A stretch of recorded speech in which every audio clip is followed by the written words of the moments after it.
Wait a minute. You go. Right, the first resolution arising out of that, or the first recommendation arising out of that, is around the smoking policy or non-smoking policy in relation to units that are tenanted. Can we have a mover and a seconder of the committee recommendation? Glenn Livingston, Pauline Cotter. So is there any discussion? Glenn Livingston. Thank you. Yes, you'll see there. How much would you like me to? Not yet. If your question is to do with 8.4, I think that Councillor Livingston's going to address it. Would you like me just to go straight into that, cut to the chase, or did you want some background? You prefer just to... Cut to the chase. Rightio. Okay, so you will see the recommendations basically line up from the committee with what the staff had. Councillor Jones has an amendment to 8.4, 5, and this is going to be 8.4, and she will speak to that, just to clarify over the policy where it comes to remodelling. My view is it's quite a reasonable policy. It's not too hard. Well, is it better to get the amendment on the table now? Mm-hmm. So have you given that to staff? I've seen the suggested amendment and have a suggestion related to the suggested amendment. Well, can you move your amendment? Can we use the one that you've come up with? So this is an amendment to 8.4. Mine, okay. Staff came up with a change. Yeah. Ellie has a change which, from her perspective, better reflects her view. So yeah, well, we'll use Ellie's view. Okay. Since she's moving it. Yep. What was wrong with my one originally? I might mention that. Yeah. Yeah. Okay. Can we get the amendment moved? Yeah. So that we can then debate it. So do I give it to? Yeah. So.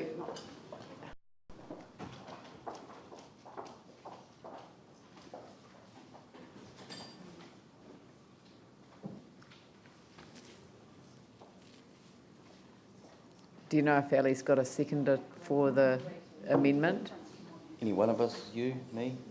I think Pauline's probably quite helpful. Pauline Cotter. Okay, so we've got a seconder. Sight unseen. I'll second.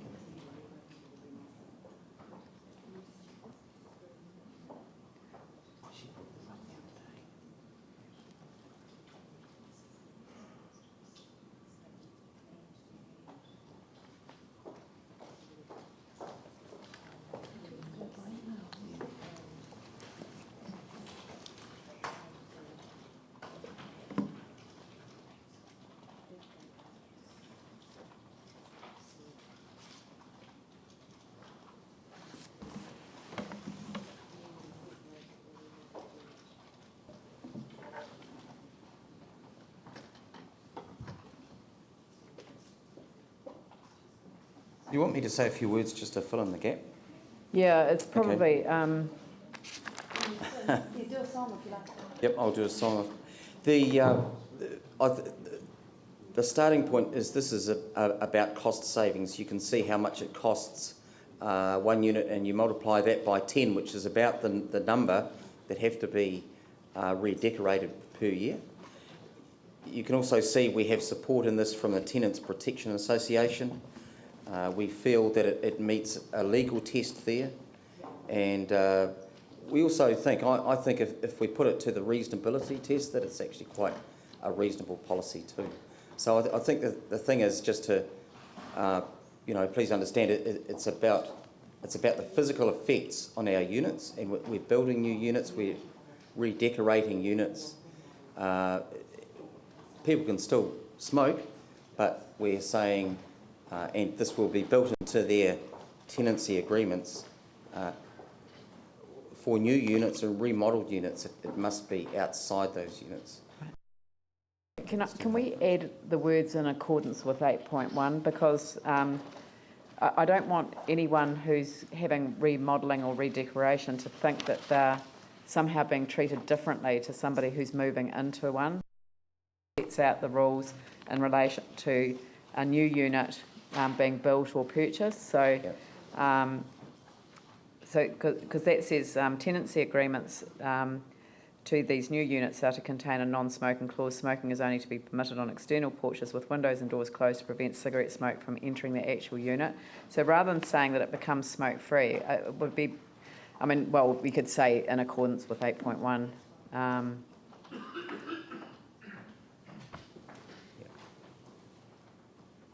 Yeah, because if they smoke outside, they've got to actually also protect against the smoke going on. Right, so is there any discussion on the amendment? Yes. Just checking with the staff, the ability to enforce 8.4 is not there. It would need to be part of a renegotiated tenancy agreement. So if it's a current tenant under a current tenancy agreement, you can't automatically go and just say, we're redecorating, I'm sorry, you can no longer smoke in there. So it will be a difficult one to enforce. We can do it by agreement and negotiation with the tenant, but we would otherwise have to renegotiate a tenancy agreement for an existing tenant. So we understand the intent of 8.4, but we don't have the legislative ability to easily do 8.4. We can't force it to happen without actually changing a tenancy. Change. Can I ask a quick? Yep. Is there nothing in the tenancy agreement that enables you to, with and well, yeah, I mean, you know the law enable you to vary the terms of? To give notice of a variation without agreement? Yeah. Paul Hulse, who's City Housing Manager, will be able to answer that. Any variation would require about 90 days notice to the tenancy agreement. Okay, so in actual fact, what we want is a hybrid of the old 8.4, which is to amend the lease. Otherwise, the notice under the tenancy legislation will be issued. Yeah? Yep. That would work. So can we go up to the original 8.4 and copy it again? Changing the terms of the tenancy agreement. And bring it down. Notice and then set up a new tenancy agreement. Right, let's see if we can do this. So agree that when an occupied unit requires remodelling and redirection, this work is to proceed, but the issue of smoking in the newly decorated is to be with a view to amending the tenancy agreement, is it? Yep.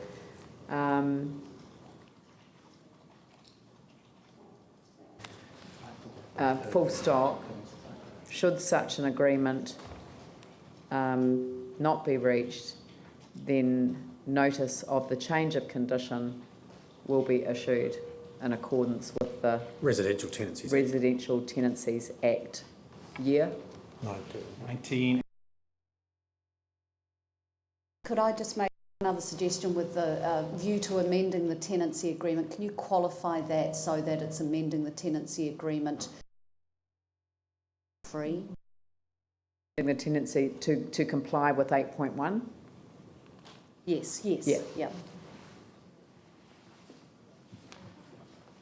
So, no, go back, full stop, and go and take out the rest, delete the rest of that. And then, with a view to amending the tenancy agreement in accordance with, so go back up to the first sentence, and then in accordance with 8.1.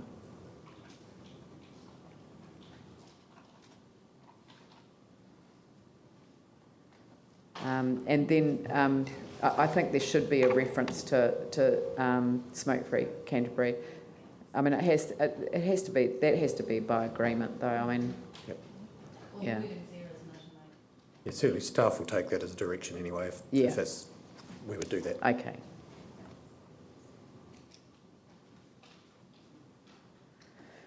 All right. So you happy with that wording? Seconders happy. Pauline Cotter's second that. All right. Now, any more questions for staff? Yep. Thank you. Ask the staff, even if the current tenants, follow the existing tenancy agreement, it's give the permission to smoking, but the new tenants not allowed, smoke-free. But I'm wondering whether the staff can engage with those tenants beforehand. Maybe some of smoker they would like to follow the new amended the kind of tenants agreement. Maybe they would like to sign new agreement. Then we can reduce all those the smokers. Because why I ask this question, I just consider compare 8.1 and 8.3 or 7.1 or 7.3. It looks like same area, but they have two different regulation. They have the dispute, how to remediate this kind of dispute. This is my particular concern.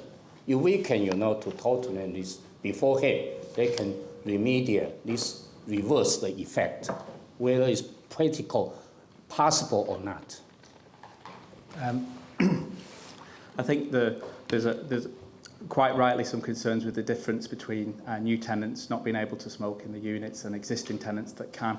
And so part of the second phase of the work that we'll do will be working with CDHB and Smoke Free Canterbury to do cessation courses through our activities service. So encouraging tenants to participate in that, to give up smoking. And following on from that, if a tenant decided that they did no longer want to smoke and wanted to put a clause into the tenancy agreement to reflect that, in line with what's being mooted here, we would agree to put an amendment in the tenancy agreement, and we believe that that helps tenants as well in the sense that if they have visitors turn up to the flat who want to smoke, they've got a fallback to say, I'm not allowed to because it's in my tenancy agreement. Yeah. Thank you. Are there any other questions? I've changed the seconder to the amendment because Pauline was the mover of the original motion. She can't move. She can't second the amendment. So no, apparently not. So I didn't know that either. So there we go. Live and learn. Are there any? There's no other questions. Is there any comment that people would like to make on the? I do have a question. Yep. Put a question. Is there a general time frame for these renovations? So the renovations take place all year round. So How long do they usually take? These are just your rolling. rolling renovation. In terms of a vacant property and redecorated, is that the time frame you're talking about? It's usually about 16 days it takes us to do that work. Oh, that's very good. Yeah. Okay. Thank you. No other questions. Any comments on it? I'll put the resolution. I'll put the amendment first, sorry. The amendment is set out on the screen. All those in favour say aye. Aye. Those opposed say no. That's carried. I'll put the substantive motion. All those in favour say aye. Those opposed say no. Carried. Thank you. The next item